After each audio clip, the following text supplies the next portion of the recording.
dako manigikan guro dia. Likod. Kaya pa na. Tigulang na eh.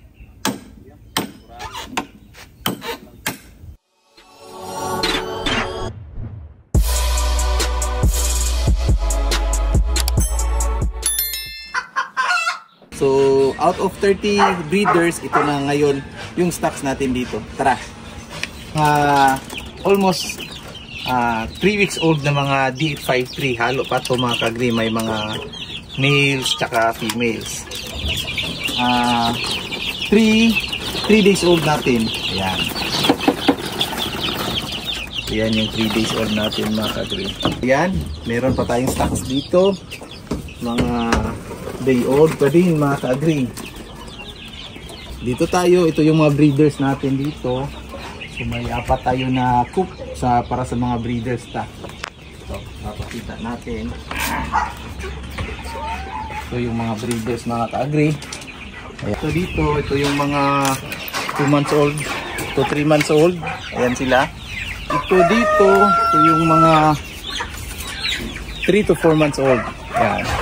Ito yung mga ready to breed na natin mga kagri o mga RTL. Yan.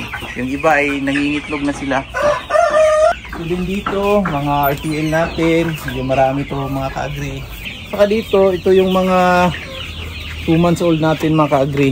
Yan. Ito yung lahat ng mga males. Dito namin nilalagay. Yan. Saka dyan. Mga 3 to 4 months old na males. Ito yung mga 2 months natin. Ayan. So medyo marami tayong stocks. Ayan. 30 breeders lang po tayo mga kagri. Pero kung makikita nyo, ang daming stocks na natin ngayon. Tapos ang dami pang bumibili sa atin dito mga kagri. Tsaka nagpapareserve. Ayan, ito dito yung mga 3 to 4 months old. So yung iba dito mga kagri, may naka-reserve na yung iba dito. So kukunin next week, meron din next month. So pwede kayong magpa-reserve sa ating mga kagri. Yung stocks natin every month may 2 batches po tayo. Nasa mga 150 to 250 chicks po yung ma-hatch per batch. So in every month may 2 batch tayo. So pwede kayo doon magpa-reserve kung gusto nyo yung mga day old chicks yung bibilin nyo. Mas mura yung day old chicks mga kagri, kaso nga lang medyo mahirap palakihin, medyo masilan pa kasi kailangan pa talaga ng brooder box. Ayan, saka yung pailaw, saka very delicate pa yung mga day old chicks, unlike sa mga week old saka yung month old talaga mga kagri. Short ball lang yun. Ayan. Dito tayo. Approximately nasa mga 150 to 200 square meters lang po itong mga kagri. Ito. So, yung kulungan natin, yung sizes ng mga kulungan sa breeders natin, 6x8 kasi 8 hens lang yung nilagay natin. So, 6 feet by 8 feet. Saka yung taas niya is, depende na po talaga sa inyo. Yung sa amin is 10 feet yung taas niya. Yan. So, ito yung area. Saka minsan dito nilalagay namin yung mga ibang manok dito. Saka ayan yung ayan yung egg room natin. Tara. Tayo. So ito yung mga itlog na nakukolekta natin mga kagri. After natin every 2 to 3 hours ay nangungulekta si Jeffrey doon sa breeders natin. Saka nilalagay dito. Ayan. Saka ito yung setter natin. Yung temperature dito is nasa mga 37 to 38 degrees Celsius dapat. So, ayan. May laman dito mga kagri. Tara. Ayan. So, isang patch na lang to kasi magsasalang pa kami this week.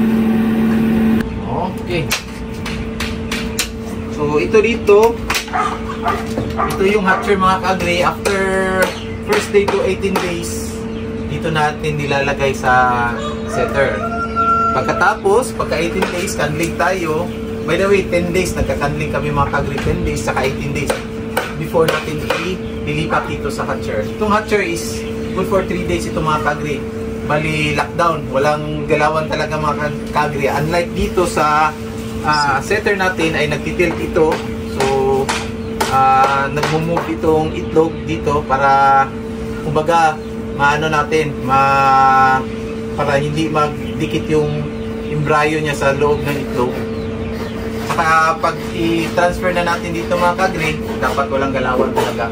Good for 3 days. Pagka 21 days, harvest na tayo. Kung gusto niyo magsimula sa pag-alaga, importante talaga na suriin niyo muna yung lugar niyo, kung ano yung target market niyo mga kagre, tsaka ano yung gusto niyo i-market dito sa mga manok natin. Kasi pwede tayong magbenta dito ng mga meat, yan, sa mga lalaki. Pwede natin ibenta per kilo, saka yung fertilized eggs, saka yung mga sisiw, saka pwede din kayo magbenta ng RTL. So depende talaga sa inyo mga kagre kung saan kayo hiyang. Ayan, so sana nag-enjoy kayo sa pag-tour natin dito sa maliit na farm natin, backyard farm.